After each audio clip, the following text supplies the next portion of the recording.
Cricket ஃபேன்ஸுக்கு வணக்கம். ஆர்சிபியோட கேப்டனா விராட் கோலியா? எப்பா எத்தன வீடியோப்பா இத பத்தி பேசுவீங்கங்கிற மாரி நெறைய பேர் சொல்லிட்டு இருக்கீங்க. ஆனா இதுக்கு முன்னாடி பேசினதுக்கும், இனிமேல் பேசுறதுக்கும் நெறையாவே டிஃபரன்ஸ் இருக்கு. ஏன்னா, அவரு வந்துட்டு ரீசென்ட் டைம்ல மறுபடியும் அந்த கேப்டன்சி அப்படிங்கிறத டச் பண்ணியிருக்காரு. பொதுவா அவரு இந்தியன் டீமுக்கு கேப்டன்சி கேட்டதா ஒரு தகவல் வெளிவந்திருக்கு. என்ன ப்ரோ சொல்றீங்க? அவரு தான் வேண்டான்னு சொல்லிட்டு போனாரு. அவரே எப்படி கேட்க முடியும் அப்படின்னா, அது கங்குலி இருக்கும்போது ஒரு சில பிரச்சனைகள், ஒரு சில எடக்கு முடக்கு இது எல்லாமே நடந்தது. அதுக்கப்புறம் அவரு வந்துட்டு கேப்டன்சி கேட்டிருக்காரு அப்படிங்கிற மாரி இன்ஃபர்மேஷன் வந்துச்சு. ஆனா விராட் கோலின்னு வரல. அதுக்கு பதிலா வேற ஒரு கோடு வேர்ட் மாரி ஒரு நேம வச்சு பேசியிருந்தாங்க. இதுபடி பார்க்கும்போது நம்ம விட்டு தள்ளுங்க. இந்தியன் டீம விட்டு தள்ளுங்க. ஆர்சிபிக்கு ஒரு கேப்டன்ஷிப் பண்ண போறாரா? நெறைய பேர் வந்துட்டு பேசிட்டு இருக்காங்க. ரஜத் பட்டிதர், விராட் கோலி இல்லைன்னா புவி. இந்த 3 பேர்ல யாரோ ஒருத்தர் தான். விராட் கோலி பண்றதுக்கான சான்ஸ் இருக்கா? என்ன ஏது அப்படிங்கிறத பார்க்கலாம். அதுக்கு முன்னாடி போய் சேனலுக்கு வரீங்கன்னா மறக்காம சப்ஸ்கிரைப் பண்ணி சப்போர்ட் பண்ணுங்க. அப்பதான் அப்டேட் எல்லாமே எங்களுக்கு வந்து சேரும். சரி வாங்க வீடியோக்குள்ள போலாம். ஃபர்ஸ்ட் ஆஃப் ஆல் ரொம்ப முக்கியமா என்ன ப்ரோ எப்ப பார்த்தாலும் ஆர்சிபி அப்டேட்டாவே இருக்கு அப்படின்னு கேட்டிருந்தவங்களுக்கு, இப்பதாங்க ஆர்சிபி அப்டேட்டே போடுறேன். ஒரு 3 நாளா அத பத்தி எந்த ஒரு அப்டேட்டுமே இல்ல.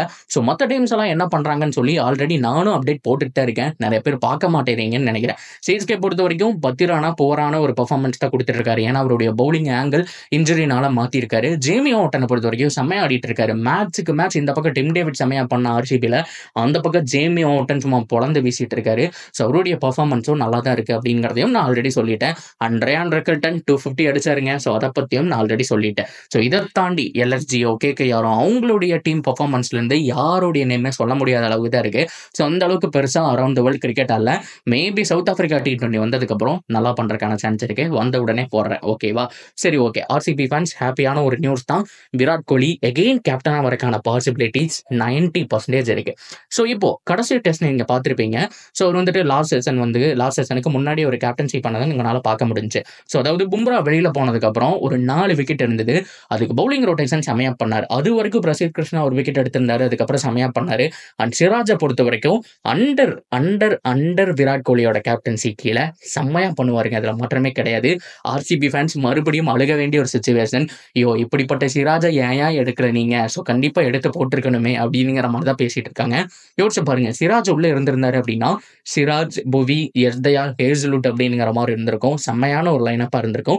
சரி ஓகே. போனது போகட்டு விடுங்க. அண்டர் விராட் கேப்டன்சில உண்மையாலுமே சிராஜ் வெறித்தனமா பண்ணாருன்னு சொல்லி ஆகணும். நீங்க ஒண்ணு நோட் பண்ணீங்களா? அவர் கேப்டனா ஆனதுக்கு அப்புறம் அவருடைய ஃபேஸ்ல அந்த வெறித்தனமே இல்ல. நார்மலா அந்த பொறுப்பு வந்துருச்சுங்கிற பொறுப்பா அவர் வந்துட்டு எந்த ஒரு செலிப்ரேஷனும் பண்ணாம நீட்டா பவுலர்ஸுக்கு மட்டும் கிளாப் பண்ணிட்டு டீம்ல வந்துட்டு பவுலிங் ரொட்டேஷன் நீ இப்படி போடு அப்படி போடுங்கிற மாதிரி செம்மையா பண்ணாரு.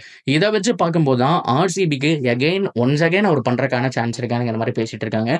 பண்ணலாங்க. என்ன பொறுத்தவரைக்கும் இன்னொரு 2 சீசன் இல்ல 3 சீசன் அவர் ஆடப் போறாரு. கண்டிப்பா ஒரு நல்ல ஒரு கேப்டனா இருக்கறதுக்கான சான்ஸ் இருக்கு. மேபி இந்த சீசன் பண்ணிட்டு அடுத்த சீசன் கூட ரஜத் பட்டிதார் கையில குடுக்கலாம். இந்த மாரி பண்ணிக்கோ. நீ இந்த சீசன் வைஸ் கேப்டனா இரு. இப்படி பண்ணிக்கோ அப்படிங்கிற மாரி அவருக்கும் ஒரு கைடா இருக்கும். ஆர்சிபிக்கும் இந்த தடவ குவாலிட்டியான டீம் வச்சிருக்காங்க அப்படிங்கிறத நான் பார்க்கிறேன்.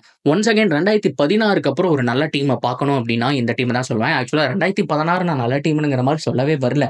ஏன்னா அந்த டீம்ல விராட் கோலி மட்டும் ஆடிட்டு இருந்தாரு. கெயில் அண்ட் டிவிலியர்ஸோட சப்போர்ட் இருந்தது. அது போக புவரான ஒரு மிடில் ஆர்டர், புவரான ஒரு பவுலிங் யூனிட் தான். விராட் மட்டும் ரன் அடிச்சதுனால அந்த சீசன் கொஞ்சம் நல்லா தெரிஞ்சது. ஆனா 2013 அதுக்கு முன்னாடி இருக்க பீக் லெவல்ல இருந்த ஆர்சிபி டீமை பார்க்குற மாதிரி இருக்கு. நல்ல ஒரு பவர் ஹிட்டர்ஸ், நல்ல ஒரு ஓப்பனிங். செம்மையா பிக் பண்ணியிருக்காரு டிகே. அதனால இந்த டீமை ஸ்பாயில் பண்ணியிருக்க கூடாது. அதனால ரொம்ப முக்கியமா விராட் கேப்டன்சி பண்ணாரு அப்படின்னா இந்த டீம் இன்னும் வேற லெவல்ல எடுத்துட்டு போறதுக்கான சான்ஸ் இருக்கு. தயவு செஞ்சு விராட் மறுபடியும் கேப்டனா வந்துருங்கன்னு கெஞ்சிட்டு இருக்காங்க. பார்ப்போம் மேனேஜ்மெண்ட் என்ன முடிவு எடுக்கிறாங்கன்னு சொல்லிட்டு. என்னதான் மேனேஜ்மெண்ட் முடிவு எடுத்தாலும் விராட் கேட்டாரு அப்படின்னா கண்டிப்பா அவருக்கு தான் கொடுக்க போறாங்க. ஆனா விராட்டுடைய மைண்ட் செட்ல என்ன இருக்கு? இந்தியா கேப்டன்சியே அவர் கேட்கறாருங்கிற மாதிரியான ரூமர்ஸ் போயிட்டு இருக்கும்போது ஆர்சிபிக்கு வந்தாரு அப்படின்னா இன்னும் சூப்பரா தான் இருக்கும். மேபி அவர் வந்து கைட் பண்ணி கொண்டு போனா இன்னும் பெட்டரா இருக்கும். பாய்ஸ் எல்லாம் பம்ப்டப்பா இருப்பாங்க. ஒரு நியூ டீமை புது வகையில லீட் பண்ணி போறதுக்கான சான்ஸ் இருக்கு. அட்லீஸ்ட் ஒரு பிளே ஆஃப் அப்படிங்கிறத ஒன்ஸ் அகைன் ட்ரை பண்ணலாம். இதெல்லாம் நடக்குது அப்படிங்கிறத பார்க்கலாம். 3 சான்ஸ் தான். ஒன்னு விராட் கேப்டனா இருக்க போறாரு. இல்லைன்னா புவி கேப்டனா இருக்க போறாங்க. அப்படி இல்லைன்னா யங்ஸ்டர் ரஜத் பட்டிதாரை அடுத்த 10 வருஷத்துக்கு பிளான்ல இறக்குறாங்க அப்படிங்கறத உண்மையான விஷயம். இதுல விராட்டுக்கு 90%, ரஜத் பட்டிதாருக்கு ஒரு 7%, புவிக்கு ஒரு 3% அப்படிங்கிற மாதிரி தான் நான் பிரிப்பேன். உங்களுடைய ப்ரெடிக்ஷன் என்ன அப்படிங்கறது எல்லாத்தையும் தாராளமா கமெண்ட் செக்ஷன்ல சொல்லலாம். அதுக்கு முன்னாடி இதுக்கப்புறம் லைன் அப்டேட் வரும். சவுத் ஆப்பிரிக்கா T20 அப்டேட் வரும். இங்கிலாந்து சீரிஸோட அப்டேட் வரும். சாம்பியன்ஸ் ஆஃபியோட அப்டேட் வரும். அண்ட் ஃபைனலா ஐபிஎல் அட்டவணையும் இந்த வாரத்துக்குள்ள முடிஞ்ச அளவுக்கு எப்படி இருக்க போகுது அப்படிங்கிறத போடுறேன். இந்த மாதிரியான அப்டேட்டுக்கு நீங்க என்ன பண்ணணும் அப்படின்னா மறக்காம சப்ஸ்கிரைப் பண்ணிட்டு நம்ம சேனலோட தொடர்ந்து இணைஞ்சிருங்க.